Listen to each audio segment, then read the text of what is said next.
শেষমেশে তুমি নিজের বাসায় চুরি করতেছো? না না না চালিয়ে তোমার পকেটে কি বাইর করো। না পকেটে ওই তোমার ওই যে ওই পালা আর ওই যে চেনটা মানে ওই মানুষের শুনছি মানুষ বলে না ওই যে ওনার গড়া যদি বাসার মধ্যে এগুলো রেখে দাও তাহলে হচ্ছে কি ওজন কমে যায়। আমি ওই স্বর্ণকারের কাছে নিয়ে যেতে যাচ্ছিলাম যে ওজন কমে বাস বলছিলাম সোনা গয়না বাসায় রাখলে কইমা যায়, টাকা পকেটে যে টাকা রাখছো সেটার কি একই দশা? ও আরে ওই টাকাটা দেখি রেকর্ড থেকে আসছে।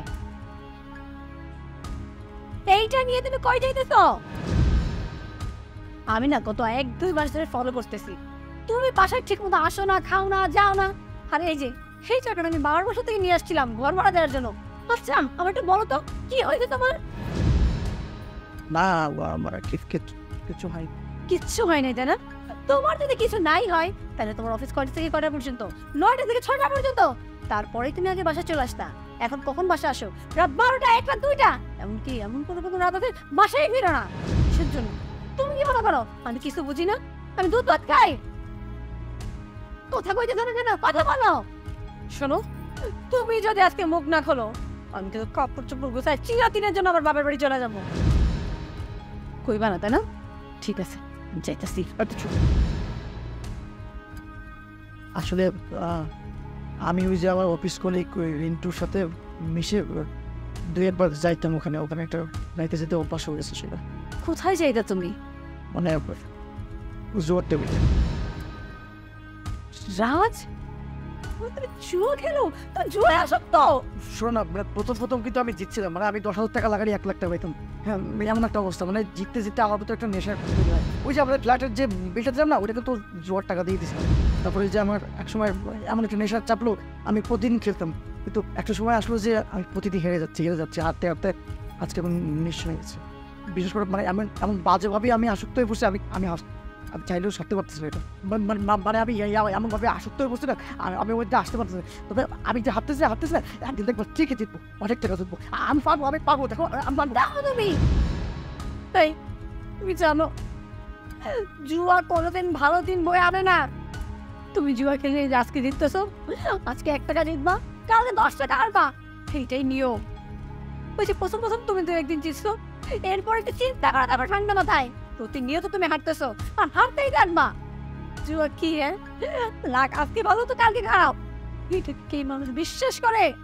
আর এই যে জুয়ার নেশায় তুমি এতটাই আসক্ত হয়ে গেছো আজকে বাসা থেকে যেইখানে যা পাঠাতো সব নিয়ে যাইতেছো।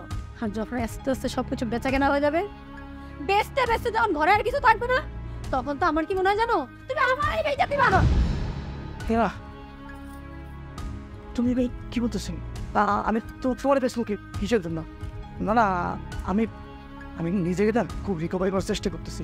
আমি অনেকবার মনে করতেছি আমি যাবো না। তারপর পুরো একটা নেশা তুমি আমার চাপছে। ওই যে আমি অনেক টাকা লস খেয়েছি, আমার আর টাকাটা উঠে দেবো।